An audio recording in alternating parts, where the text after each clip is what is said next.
नमस्कार. श्री स्वामी समर्थ. वैविध्यपूर्ण अशा संकल्पपूर्तीसाठी गुरुचरित्र सप्ताह वाचनाचे अनुष्ठान निश्चित फलदायी ठरते, असा अनेक भाविकांचा साधकांचा अनुभव आहे. आणि या दृष्टीने अनुष्ठानाच्या काळात पाळावयाचे सामान्य संकेत व नियम आपण पुढीलप्रमाणे पाहणार आहोत. श्री गुरुचरित्र 3 दिवसात वाचायचं असेल तर पहिल्या दिवशी 1 ते 24 अध्याय, दुसऱ्या दिवशी 25 ते 37 अध्याय व तिसऱ्या दिवशी 38 ते 53 अध्याय पूर्ण असा क्रम ठेवावा. एका दिवसात समग्र श्री गुरुचरित्र वाचणारेही साधक आहेत. पोथी वाचताना गुरुवारी मृत संजीवनीचे अध्याय मात्र वाचू नये. सर्वसाधारणपणे श्री गुरुचरित्र वाचनाचा प्रारंभ शनिवारी करून शुक्रवारी समाप्ती करावी, कारण शुक्रवार हा श्रीपाद श्री वल्लभ यांचा निजानंद गमनांचा दिवस असतो. अन्यथा भक्तिभावाने केव्हाही वाचले तरी काही हरकत नाही. मुहूर्त वार बघण्याची गरज नसते, मात्र पोथी वाचताना सोवळे मात्र जरूर पाळावेत. अंतकरण असता पवित्र सदाकाळ वाचावे गुरुचरित्र. अंतर्बाह्य शुचिभूतता राखूनच या ग्रंथाचे वाचन करावे. सप्ताह करण्यासाठी एकांत स्थळी निवडावे. वाचनासाठी ठराविक वेळ, ठराविक दिशा, ठराविक जागाच असावी. कोणत्याही कारणास्तव यात बदल होऊन देऊ नये. वाचनासाठी नेहमी दत्तमूर्ती समोर पूर्वाभिमुख वा उत्तराभिमुख बसावे. एकच धान्य खावे. उदाहरणार्थ ज्वारी किंवा बाजरीची भाकरी किंवा गहू असे. कांदा लसूण या काळात वर्ज्य आहे. घरातील स्त्रीनेच बनवलेले अन्न खावे. बाहेरचे अन्न खाऊ नये. कोणतेही व्यसन या काळात करू नये. दत्तमूर्ती नसल्यास पाठावर संपूर्ण अक्षदा अखंड ठेवून त्यावर सुपारी ठेवावी आणि तेथे महाराजांचे आवाहन करावे. सोबत आपल्या उजव्या बाजूला एक रिक्त आसनही अंथरून ठेवावे. सप्ताह वाचण्यापूर्वी विधियुक्त संकल्प सोडावा. वाचन हे नेहमी एका लयीत, शांत व सुस्पष्ट असे असावे. उरकण्याच्या दृष्टीने उच्चारभ्रष्टता होऊन देऊ नये. चित्त अक्षरातून व्यक्त होणाऱ्या अर्थाकडे असावे. वाचनाच्या काळात मध्येच आसनावरून उठू नये किंवा दुसऱ्यांशी बोलूही नये. सप्ताहात केवळ हविष्यान्न घ्यावे. हविष्यान्न म्हणजे दूध, भात, मीठ, तिखट, आंबट, दही, ताक वर्ज्य आहे. साखर घ्यावी, मात्र गूळ घेऊ नये. गव्हाची पोळी, तूप, साखर घेता येते.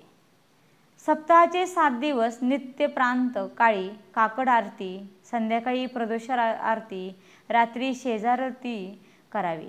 दुपारच्या महापूजेत पोथीची पूजा करताना शक्य असेल तर महानैवेद्यात घेवड्याची भाजी जरूर असावी.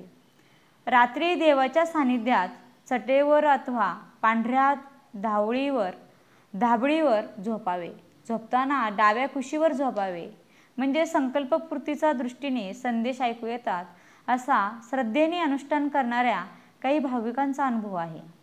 सप्ताह पूर्ण झाल्यानंतर 7व्या दिवशी शक्यतर 8व्या दिवशी सुपारीतून श्री दत्तात्रयांचे विसर्जन करावे. नैवेद्य आरत्या करून भोजनास सवाष्ण ब्राह्मण सांगून त्यांची सांगता करावी.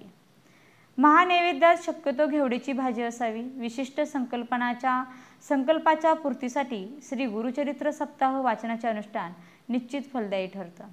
तर श्री गुरुचरित्र 7 दिवसांचे वाचायचं असेल तर दर दिवशी वाचण्यासाठी असलेले 53 अध्याय पोर्थीच क्रम आपण पुढील प्रमाणे पाहणार आहोत. पण त्या अगोदर आपण गुरुचरित्र पारायण मांडणी कशी करायची ती पाहूयात. वाचनासाठी जागा पूर्वाभिमुख किंवा उत्तराभिमुख असावी, म्हणजे वाचकाचं तोंड त्या दिशेला असावं. वाचनाची जागा सारवून किंवा गोमूत्र शिंपडून स्वच्छ करावी. चौरंग ठेवावा. त्यावर दत्त महाराजांचा फोटो प्रतिमा ठेवावी. श्री गणेश म्हणून तांदळावर एक सुपारी ठेवावी. नारळ असावा. देवासमोर तुपाचा दिवा वाचन काळात पेटता असावा. उदबत्ती असावी. वाचकाच्या उजव्या हाताला एक मोठा पाट किंवा स्वच्छ चौरंग कापड श्री दत्तराजांचं आसन म्हणून ठेवावं. पारायण काळात दत्त महाराज हमखास येतात. असा भक्तांचा अनुभव आहे आणि त्यालाही गंध फुलं वाहून पूजावं, निरांजनाने ओवाळावं. वाचनापूर्वी दत्त महाराज, गणेश त्याचबरोबर देवघरातील कुलदैवत यांची व्यवस्थित पूजा करावी. हार, फुलं, गंध, अत्तर यासह श्री गुरुचरित्र ग्रंथराजांची पूजा करावी. निरांजन ओवाळावे, दूध साखरेचा नैवेद्य दाखवावा आणि त्यांना मनपूर्वक नमस्कार करावा आणि दत्तगुरूंना प्रेमपूर्वक आव्हान करावे की, हे दत्तगुरुराया, मी अज्ञानी जीव तुमचे स्तुतीस्तवन करीत आहे. करते करविते आपणच आहात. मी निमित्ताचा जीव. माझी ही सेवा आपण गोड मानून घ्यावी अशी आपणास विनंती करते. आणि ते श्री दत्तगुरूंना विनंती केल्यानंतर वाचनापूर्वी हातात पाणी घेऊन वाचनाचा संकल्प करावा आणि शुद्ध मनानं भाव ठेवून वाचनास सुरुवात करावी. वाचताना किंवा श्री दत्तगुरूंच्या संदर्भात कोणतीही कृती करताना एक गोष्ट मात्र कधीही विसरू नका. जे करावं ते मनापासून स्वच्छ मनानं, कसलंही अवडंबर न माजवता करा. श्री गुरुचरित्र 7 दिवसात आपल्याला कसं वाचायचं 53 अध्याय त्याचा क्रम पाहूयात आपण. तर आता बघूयात सप्ताह वाचनाची पद्धत. पहिल्या दिवशी 1 ते 9 अध्याय वाचावे. दुसऱ्या दिवशी 10 ते 21 अध्याय वाचावे. तिसऱ्या दिवशी 22 ते 29 अध्याय वाचावे. चौथ्या दिवशी 30 ते 35 अध्याय वाचावे. पाचव्या दिवशी 36 ते 38 अध्याय वाचावे आणि 6व्या दिवशी 39 ते 43 अध्याय वाचावे. 7व्या दिवशी 44 ते 53 अध्याय वाचावे. धन्यवाद.